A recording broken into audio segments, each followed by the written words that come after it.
Good morning friends. Today we are going to discuss about modulation.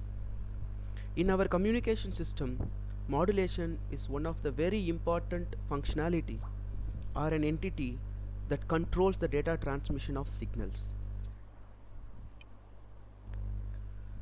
So in our day-to-day life, we cannot live without our communication system, but this communication system requires very important thing called modulation.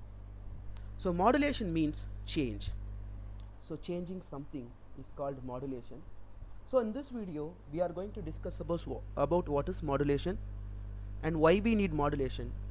So at the end of this video you can able to define what is modulation and why we need modulation. So we can understand all the aspect of modulation, so that why this modulation is so important in the communication system, as well as when it comes to communication system in digital as well as analog communication. So let us get into this.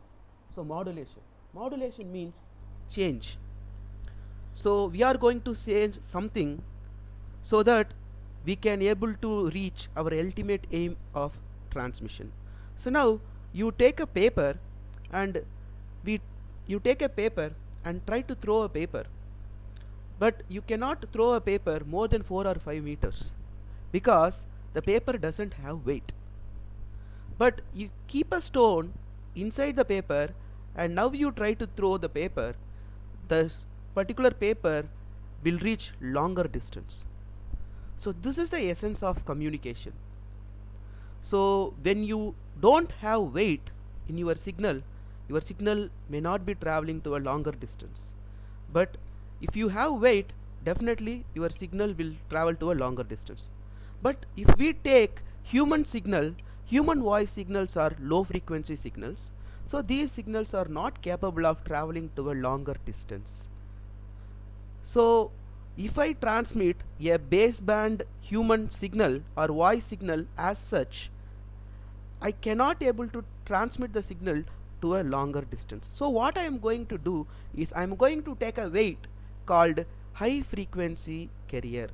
So I am going to bring a weight and I am going to take the weight to send my signal to a longer distance. So now you can see in this particular representation, what I am doing is I am not just trying to transmit my original low frequency signal. Instead of that, I am trying to superimpose my original low frequency signal on top of the carrier signal which is having high frequency. Now you can see in this particular representation, my original signal shape is taken by the high frequency signal. Actually I am not transmitting the low frequency signal at all, but I am superimposing the shape of my original signal on top of the high frequency carrier signal. So you can see this is how it is going to be done. And in the communication system, modulation is so important for data transmission and reception. The one area in which we can apply this modulation so oftenly is radio. Okay, in radio station, the sender sends or he actually transmits the low frequency signal. A human voice range or audibility range, it lies between 20 Hz to 20,000 Hertz, or otherwise it is 20 Hz to 20k Hertz. So it is a very relatively low frequency. With the help of this particular frequency, I cannot achieve longer distance data transmission. So what can be the solution I can get? So what is the problem in direct transmission of signal, or otherwise I can say baseband signal? So there are two types of signal. One is called baseband signal and another one is called band pass signal or pass band. So baseband is nothing but sending a raw signal or a basic bandwidth in a direct transmission without having modulation. Pass band signals are high frequency signals which is done using modulation. So now we'll see what is the problem in direct transmission.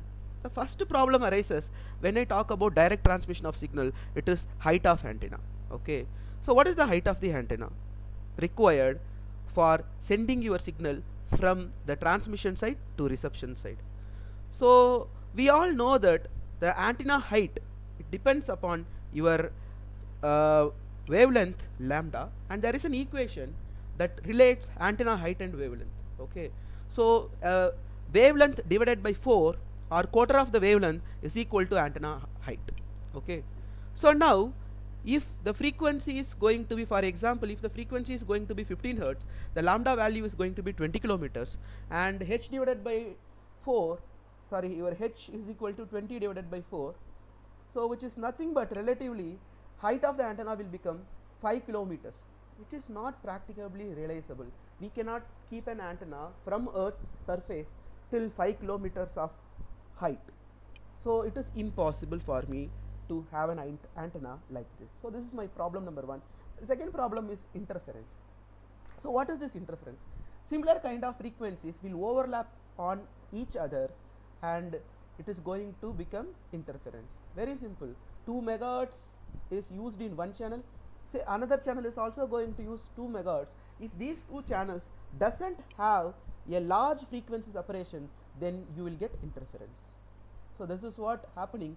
You can see in this representation. Okay. So this is the second problem. The first problem is antenna height. Second problem is interference. The third problem is poor reception of signal. Okay.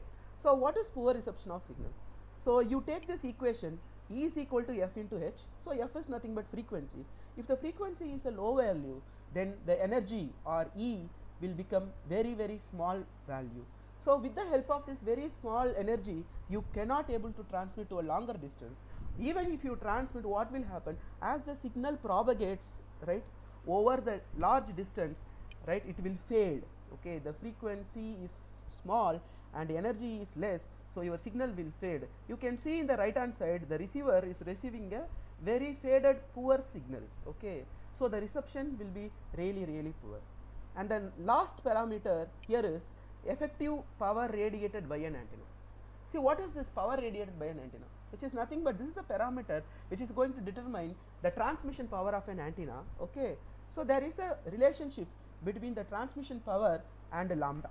Okay, so power radiated is proportional to L divided by lambda the whole square, but we all know that lambda is a factor that is actually having relationship with frequency.